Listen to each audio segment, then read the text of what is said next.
So I'm really excited to talk to everyone today about the successes we're seeing with the Inflation Reduction Act. Last year, Democrats in Congress, in partnership with the White House, were able to pass the Inflation Reduction Act. Now, in the face of opposition from the right and legislative roadblocks, this was not an easy lift, but we viewed it as important to invest significantly in our American families and in the environment as we're increasingly seeing the impact of climate change in our area. After a lot of negotiation and compromise, Congress was able to pass and President Biden was able to sign into law this landmark bill. And two of the major provisions of this new law were investments in Medicare and investments in climate rescue. So, for the first time, as you may have read, Medicare has the ability to negotiate the cost of prescription drugs for seniors, significantly lowering the cost of some of the most expensive and essential pharmaceuticals on the market. Out of pocket prescription drug costs for Medicare enrollees are also capped at $2,000 a year going forward, putting more money back into the pockets of older Americans.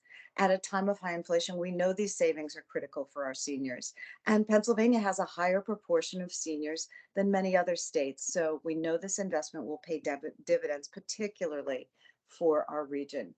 Beyond the investment in Medicare, though, the bill also has supercharged our fight against climate change. Here in southeastern Pennsylvania, we've already started to feel the effects of the climate crisis. More intense and frequent storms have resulted in unprecedented and devastating flooding across the region. 20 years ago, who could imagine that tornado watches would become as common as thunderstorms in August in the Philadelphia suburbs? And as is often the case, our frontline communities are the hardest hit by these events. Communities like Eastwick in Philadelphia, which is adjacent to a flood prone marsh, and they've had increasingly dramatic floods in recent years. Nearly 3 years ago, Tropical Storm Isaias damaged more than 300 homes in this low lying neighborhood. And we've seen similar issues in communities across Delaware and Montgomery counties, Norristown, Brandywine River, as well in recent years. So while frontline communities continue to be hit the hardest, it's important to note that none of us are immune from the impacts of the climate crisis. And again, flooding, hurricanes, rising sea levels, and other climate disasters eventually impact all of us. But the provisions of the Inflation Reduction Act help stave off the worst impacts of climate change and invest in our communities so they're more resilient and better prepared for more dramatic weather events. The IRA, Inflation Reduction Act, contains more than $300 billion to combat climate change and will reduce total US CO2 emissions by 40% by 2030, making this law the single largest and most important climate action our country has ever taken. Through hundreds of billions in tax credits, grants, and loans, the Inflation Reduction Act has ramped up the production and use of renewable energy in our electric grid and incentivizes electric vehicle production. For American families, the IRA's tax credits will help electrify our homes and cars, reduce individual energy use, and build up our renewable energy infrastructure. Over the next 10 years, these tax credits and incentives are worth $270 million to Pennsylvania alone. This is one of the best ways that the federal government can help us all take the actions which science says we need to in order to stave off more disastrous climate change by making it easier and cheaper for Americans to make environmentally smart choices. Beginning this year, American families can receive up to $7,500 a year in tax credits for buying new electric vehicles and up to $4,500 in credits for the cost of a used electric vehicle.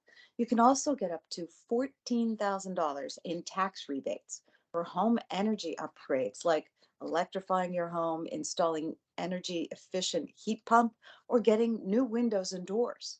The bill also provides a tax rebate of up to $7,500 for installation of solar panels. My team is going to go into greater detail about each of these incredible benefits and how you can apply for them. But I wanted to be here to encourage all of you to take advantage of these benefits. It's hard with all the noise to know what's out there, so we're trying to make a special push so that you can take advantage of these tax credits and tax benefits. not only for the impact on our climate, but also because doing so will save you money. Energy efficiency and electrification have the potential to save thousands of dollars a year for you and your family. Already, many of our neighbors have started taking advantage of these benefits. People across our area, including nonprofits and other groups, have reached out to share that because of these credits and benefits, they've been able to purchase an EV or installed solar panels as a result of these new federal programs. My hope is that Southeastern Pennsylvania can be a leader in a home energy and EV investment.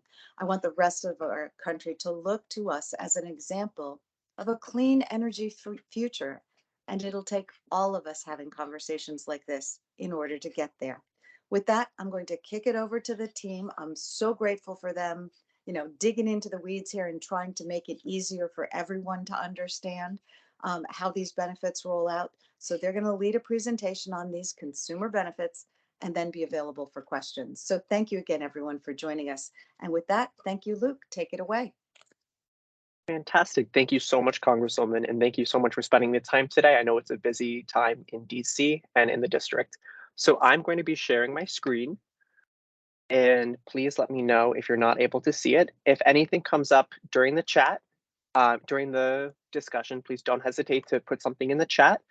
But as I mentioned at the beginning, we are just going to be disabling the audio and video function because this is a recording, and we'll be reinstating that in order for folks to ask questions at the end.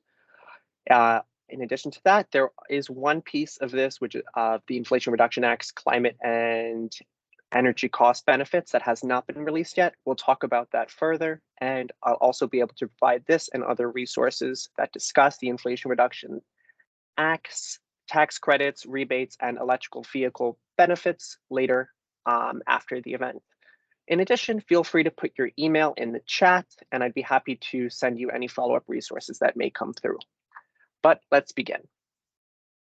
So as the Congresswoman mentioned, the Inflation Reduction Act was passed earlier in the Biden administration. Oh, let me just make sure everybody that wants to can join and admit folks into from the lobby. So the Inflation Reduction Act was passed early in the Biden administration for the purposes of lowering healthcare and prescription drug costs, lowering the deficit, protecting the environment and fighting climate change, creating new electric vehicle credits, and overall lowering energy costs for Americans. Today, as the Congresswoman mentioned, and as I mentioned in my outreach to all of you, we are focusing on the aspects that handle protecting the environment and fighting climate change, new energy, lowering energy costs for Americans, and new electric vehicle credits.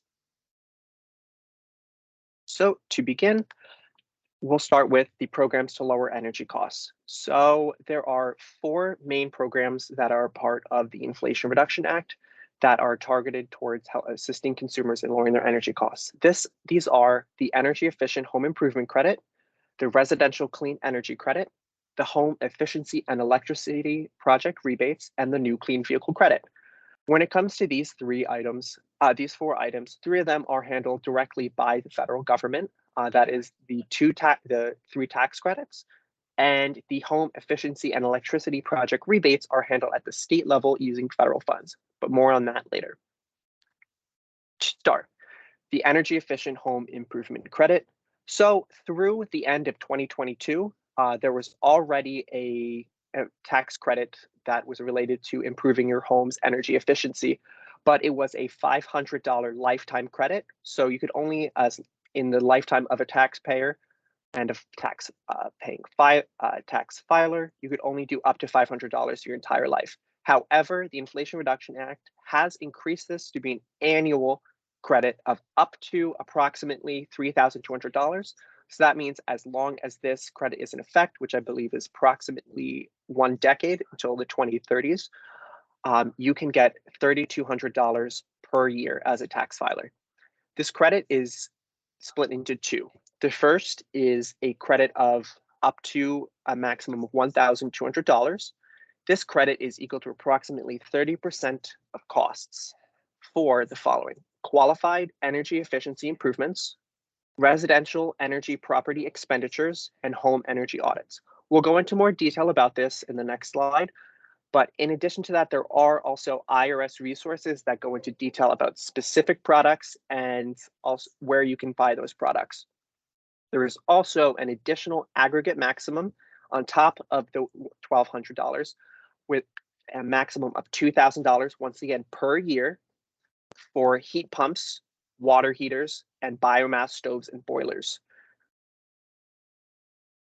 So some of the energy efficiency home improvements that are covered by this include building envelope components. That means things like making your windows, doors, skylights, storm doors to your basement more efficient in order to minimize your energy use. That could include insulation or other items that are, or other improvements that are listed on, sorry, just letting somebody in from the lobby, that are listed on the IRS website, and I'm happy to provide that resource over email. It also includes home energy audits, any residential energy property upgrades, including solar panels, etc., heat pumps, biomass stoves, and biomass boilers. In order to figure out what products are eligible, like I said, there are extensive product listings on US federal government websites, but you could also just look for certain certifications on products if, for example, you're going to any sort of store that sells any of these items. These include Energy Star certifications, International Energy Conservation Code standards, consortiums for energy efficiency tiers, and National Electric Code load capacity requirements. This may seem complicated, but as I mentioned, these are just the technical language of what will be a very easy process once you have all the resources in front of you from the IRS, or if you go to a store that may provide all of these items or working with your contractor. In all likelihood, they will know what these items are and be able to point you in the right direction.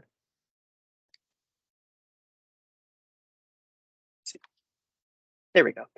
Next up is the residential clean energy credit. So the first tax credit focuses on how to make your home more energy efficient.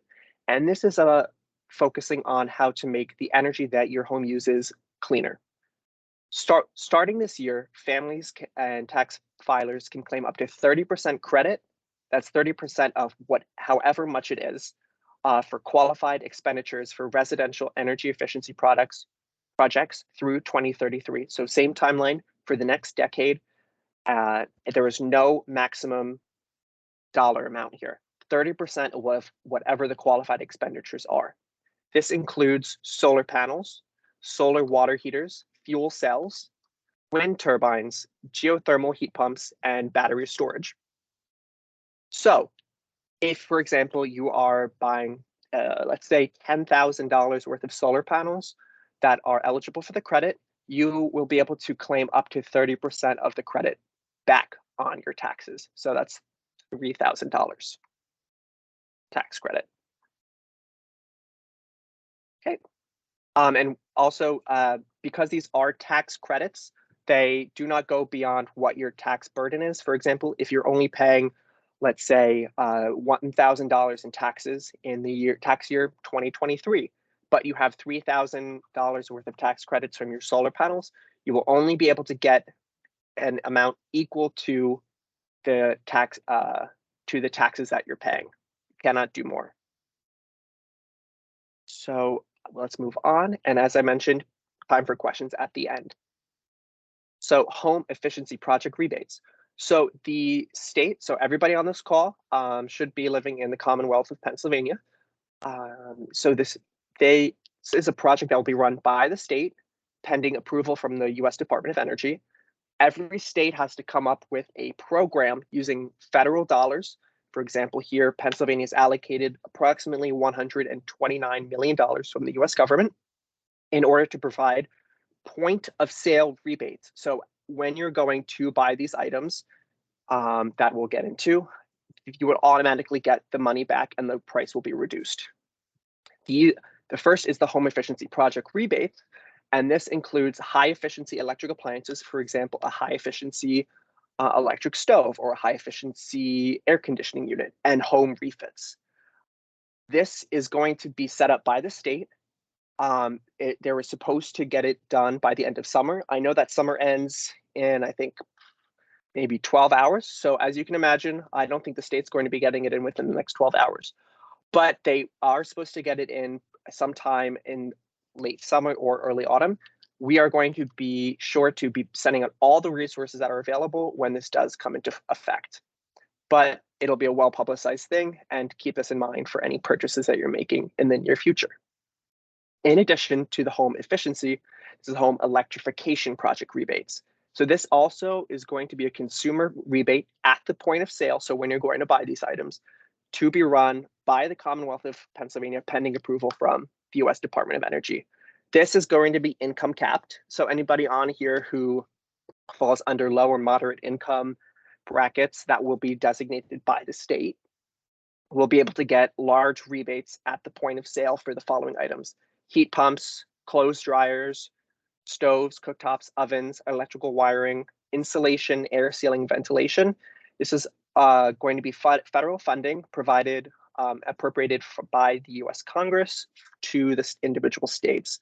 This is probably going to come into effect in the same period as the previous rebate, but it is entirely up to the state, and the federal government doesn't have a say over it. I'm sure they're working on it right now, and as soon as we get that information, we'll pass this along.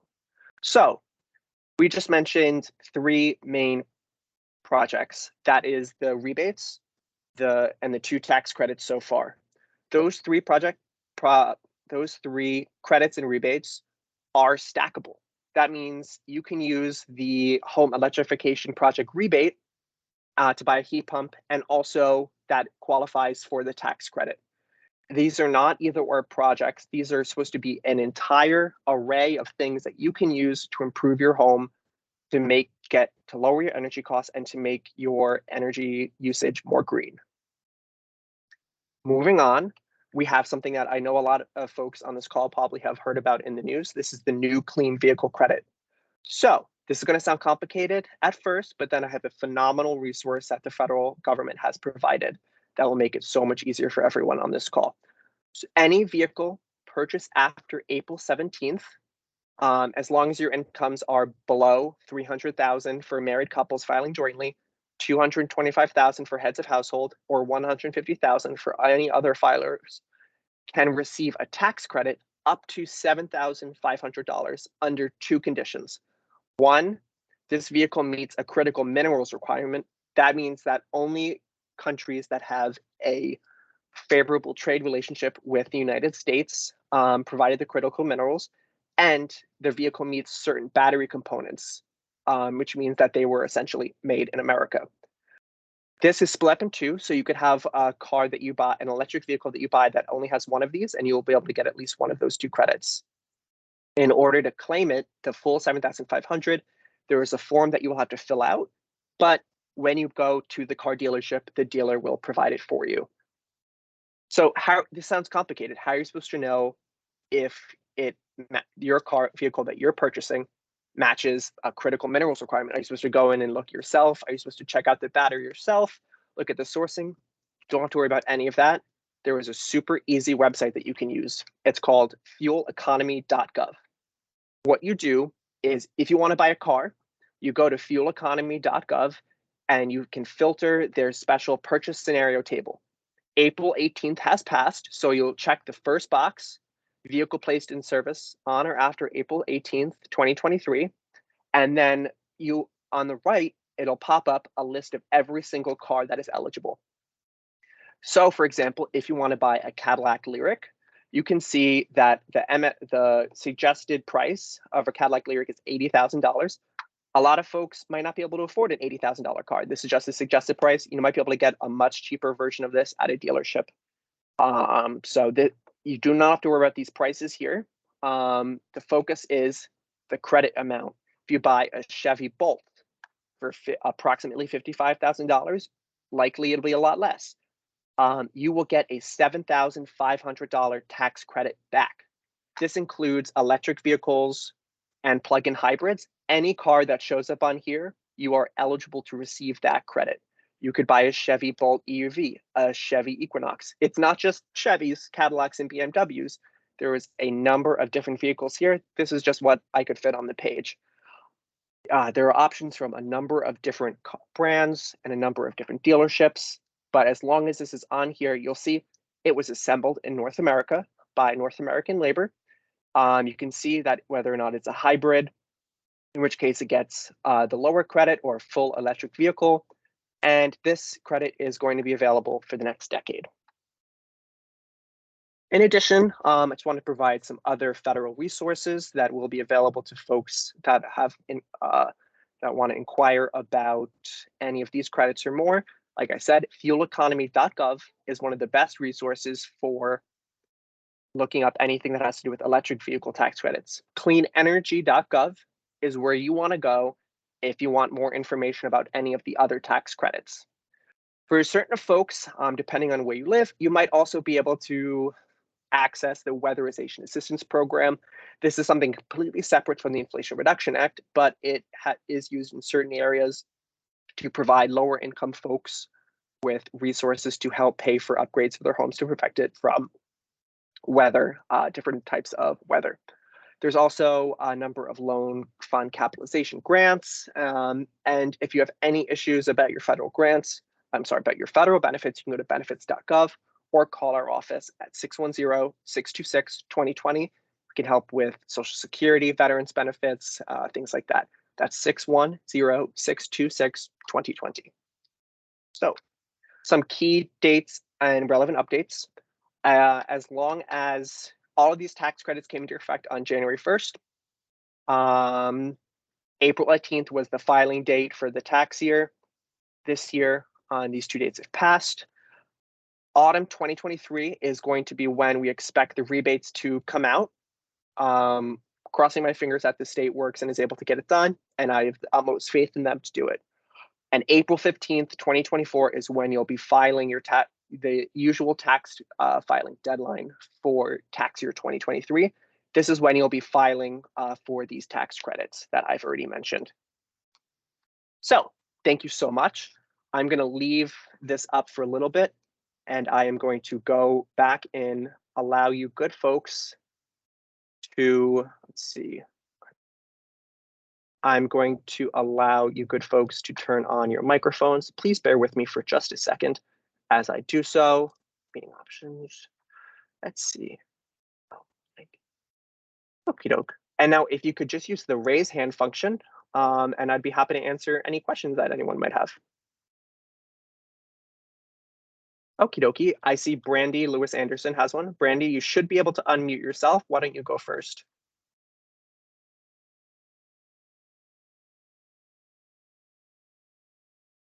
And if you're not, I could also double check and make sure that everything's a-okay. Meeting options. Oh, I'm sorry. I see I forgot to hit save on this. Oh, Brandy, yep, I see that you cannot unmute. If you could please bear with me for just a second, I will make sure that everybody will be able to talk. Let me stop sharing.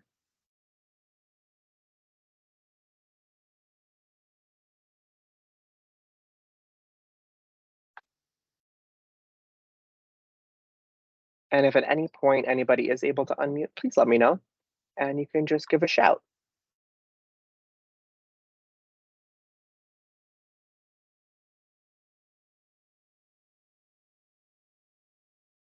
Okay, everyone, you should now be able to turn on your camera and your microphone. So Brandy, if you'd like to, please just give a shout.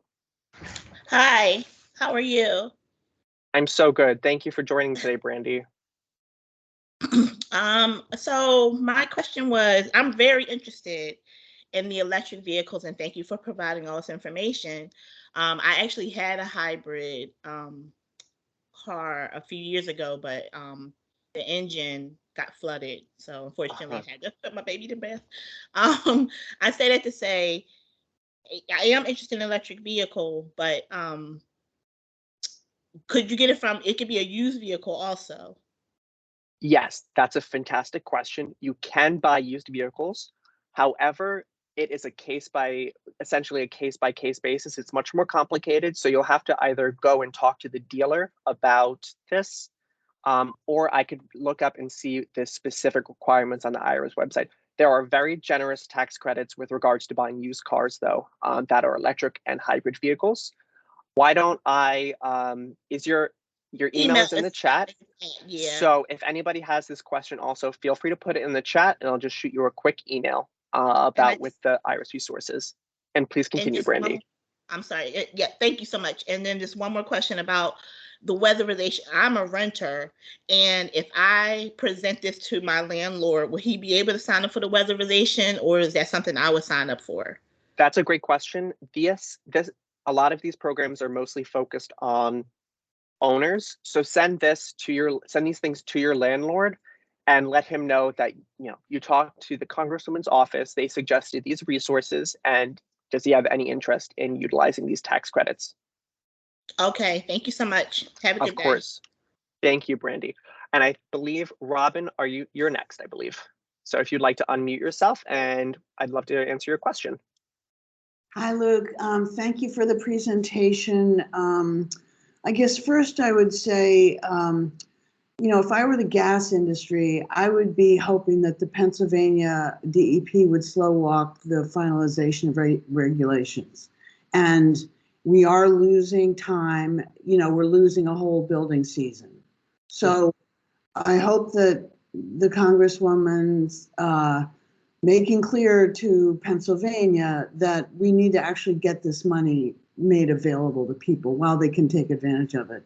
My question is, do I understand that that the funding that would be directly available from the federal government is part of the appropriations mess that we're in? That's a very good question. I believe that this has already been appropriated. This is not going to be something that's affected by the ongoing issues with the appropriations battles. But that's a great question, and I'd love to circle back on that. But I believe we're all right here. Okay, thank you. Okie dokie. Any other questions, comments, or concerns? If it's not, I will just put my. Can I? Oh, if there absolutely, Robin. Other questions, could I ask another one? Absolutely.